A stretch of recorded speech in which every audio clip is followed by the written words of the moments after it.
ٹھیک 43 برس قبل 5 جولائی 1977 کو پاکستان کے سابق وزیر اعظم ذوالفقار علی بھٹو کی حکومت کا تخت الٹا گیا تھا۔ اس اقدام نے پاکستان کی سیاست کا نقشہ ہمیشہ کے لیے تبدیل کر دیا۔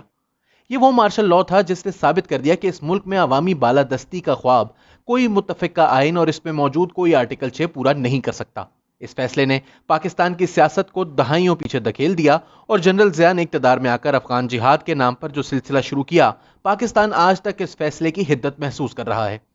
پیپلز پارٹی کے لوگوں سے پوچھئے تو ان کا خیال ہے کہ یہ فیصلہ امریکہ نے کروایا اور پاکستان میں اس کی پراکسی کا کردار 9 ستاروں یعنی پاکستان قومی اتحاد میں موجود 9 جماعتوں نے ادا کیا۔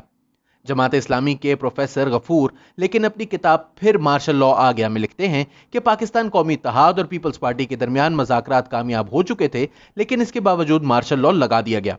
تو پھر حقیقت کیا ہے؟ آخر جب اپوزیشن اور حکومت کے درمیان معاملات طے ہو گئے تو پھر فوج کو مارشل لاء لگانے کی ضرورت کیوں پیش آئی؟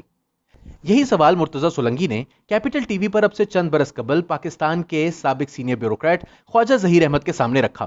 خواجہ ظہیر احمد ذوالفقار علی بھٹو کے ساتھ اس میٹنگ میں شامل تھے جہاں انہوں نے چند روز قبل ہونے والے اپنے اور افغانستان کے صدر داؤد کے درمیان مذاکرات سے متعلق پاکستانی فوج کے سینئر افسران کو آگاہ کیا تھا۔ یہ وہ وقت تھا کہ جب افغانستان میں ایک سوویت یونین نواز حکومت موجود تھی، جبکہ پاکستان میں ذوالفقار علی بھٹو پاکستان کی معیشت کو مستحکم کرنے اور 1974 میں لاہور کی کامیاب اسلامی سربراہی کانفرنس کے بعد اسلامی دنیا کے ایک اہم رہنما بن کر ابھر رہے تھے۔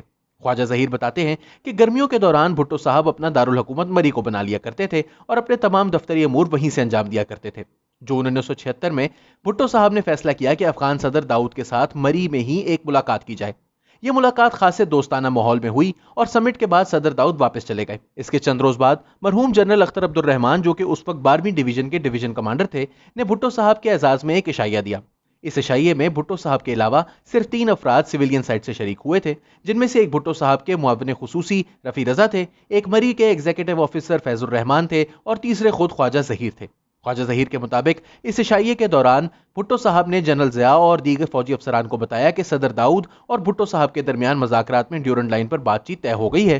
انہوں نے بتایا کہ کچھ مطالبات صدر داؤد نے ایسے بھی کیے تھے جو کہ انہوں نے نہیں مانے، جن میں سے ایک یہ تھا کہ نیشنل عوامی پارٹی کی خیبر پختونخوا اور بلوچستان میں حکومت بحال کی جائے۔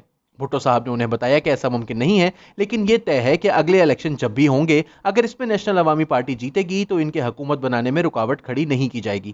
جس بات پر اتفاق ہوا وہ یہ تھی کہ افغانستان پاکستان کے ساتھ ڈیورنڈ لائن کو مستقل بین الاقوامی سرحد کے طور پر تسلیم کر لے گا۔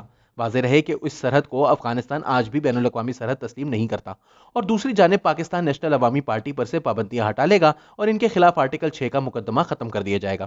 اس بات پر جنرل ضیاء نے انہیں یاد کروایا کہ ان پر پابندی تو سپریم کورٹ کے حکم کے تحت لگی ہے، جس پر بھٹو صاحب نے جواب دیا کہ اس کو چھوڑیں، وہ پابندی ایبسنشیا میں لگی ہے کیونکہ نیشنل عوامی پارٹی نے یہ کیس لڑا ہی نہیں، خواہ اس کی وجوہات سیاسی ہی کیوں نہ ہو۔ انہوں نے کہا کہ اس کی طرف سے کوئی پریشانی کی بات نہیں ہے اور اسلام آباد اور کابل بیک وقت یہ اعلان کریں گے کہ افغانستان نے پاکستان کے ساتھ اپنی بین الاقوامی سرحد تسلیم کر لی ہے، جبکہ پاکستان نے عوامی نیشنل پارٹی کے خلاف غداری کا مقدمہ ختم کر دیا ہے۔ واضح رہے کہ اس وقت کی داؤد حکومت مکمل طور پر سوویت یونین کے زیر اثر تھی اور اس کا کوئی اقدام سوویت یونین کی مرضی کے بغیر ممکن نہ تھا۔ لہٰذا یہ بات بھی طے شدہ ہے کہ اگر صدر داؤد اس معاہدے پر راضی تھے تو وہ یہ فیصلہ سوویت یونین کی اشیرباد کے ساتھ ہی کر رہے تھے۔ خواجہ ظہیر کے مطابق یہی وہ فیصلہ تھا جس نے شاید بھٹو صاحب کے مستقبل کا فیصلہ کر ڈالا۔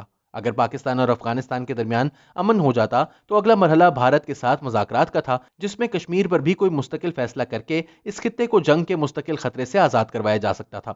اس طرف اسی عشائیے کے دوران بھٹو صاحب نے بھی اشارہ کیا۔ اس کے بعد جنرل ضیاء نے تقریر کی جس میں انہوں نے بھٹو صاحب کی پاکستانی افواج کو جدید ہتھیاروں سے لیس کرنے کے حوالے سے ستائش کی اور کہا کہ جو کچھ بھٹو صاحب نے اس حوالے سے کیا ہے وہ ان سے پہلے کے 24 سالوں میں کبھی نہیں کیا گیا تھا۔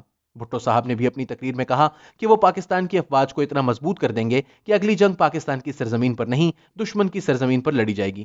خواجہ ظہیر کہتے ہیں کہ اس عشائیے سے واپسی پر وہ فیض الرحمان کے ساتھ واپس اپنے گھر جا رہے تھے تو ان دونوں نے اس عشائیے پر تبصرہ کرتے ہوئے یہی نتیجہ اخذ کیا کہ بھٹو صاحب نے اس روز اپنے پتے ضرورت سے زیادہ واضح کر دیے تھے۔